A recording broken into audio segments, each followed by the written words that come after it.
Maagang umayaw ang Dallas kontra sa OKC, 5 minutes mark nilabas na si Luka at si Kyrie. Kasi 22 points na ang lamang nun ng Thunder. Ilang 3-point shot din ang pinakawalan nun ng OKC at walang maisagot ang Dallas. Prior pa sa game, sinabi ng team na okay naman yung injury ni Luka, pero habang tumatagal nakikitang naapektuhan na si Luka ng kanyang injury. Bantay sarado ni Lu Dort si Luka. Sa screen nahahabol si Luka kaya hindi makatira na maayos. Sa switch nakaka-recover din si Lu Dort. Ilang turnovers din ang nakuha ni Luka nung si Lu Dort ang nagbabantay sa kanya. Mostly yung defense ng OKC, kapag nakalusot man si Luka kay Lu Dort galing sa screen, may sasalubong agad sa kanya at mado-double team. Si Kyrie bantay sarado din, either si Wiggins or si Cason Wallace. May total pa rin naman siyang 20 points, 1 rebound, 3 assists at 2 steals. Pero 4 na turnovers ang meron kay Kyrie. Better shooting percentage pa rin naman si Kyrie dun. Meron ng Dallas doon ng 16 turnovers at 22 turnover points ang binigay nila sa Thunder. Ang Dallas naman din may rim protector na si Daniel Gafford, 16 points, 11 rebounds at 5 blocks. Sa perimeter, wala doon ang Dallas.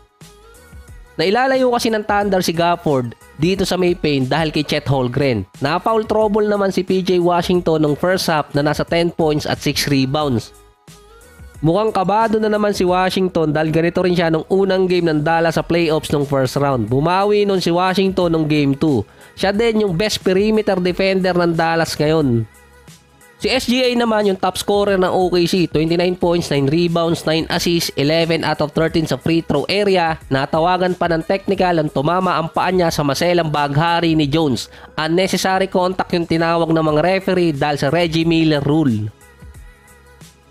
May sipa kasi yung tira ni SGA at tumama sa maselang parte nitong si Jones. Minsan tinatawagan nyo ng offensive foul eh. Napatawa na lang din si SGA nung tinanong niya sa referee kung bakit technical. Si Aaron Wiggins yung second leading scorer kay SGA nung first half.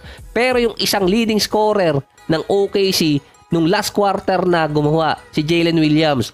4 points lang siya nung first quarter, naging 8 points nung third. At nung nagpalit siya ng sapatos, nagka-total siya ng 18 points, 5 rebounds at 5 assists. 4 points pala siya nung first half. Sa first 5 minutes ng last quarter, pagkapalit niya ng sapatos, nakalamang doon ng OKC ng 104-87 dahil si Jalen Williams, 10 points agad ang ginawa nun. Nakatatlong palit ata ng sapatos nung si Jalen Williams. Iba nung warm up, iba din nung actual game at iba din nung last quarter na. Ito yung sunod-sunod na ang puntos ng OKC, hindi makabawi ang Dallas. Sa 16 out of 35 na 3-point shot ng OKC, 5 doon galing sa first 7 minutes ng last quarter. 25 second chance points pa ang OKC. Out-rebounded nila ang Dallas 52-39. Karamihan pa doon galing sa long rebound.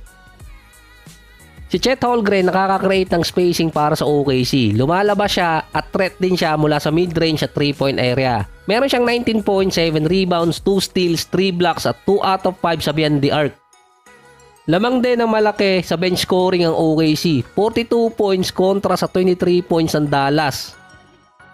Ang nakakapagtaka doon, ano kaya nangyari kay Tim Hardaway Jr.? May injury siya nung first round, hindi siya nakalaro ng last 4 games, pero prior pa lang sa postseason, parang nawala na siya sa wisyo. Hindi na siya katulad ng una after nung trade deadline. Meron pa siya dating 18 points per game at leading pa siya sa 6 man of the year na bigla na lang nawala.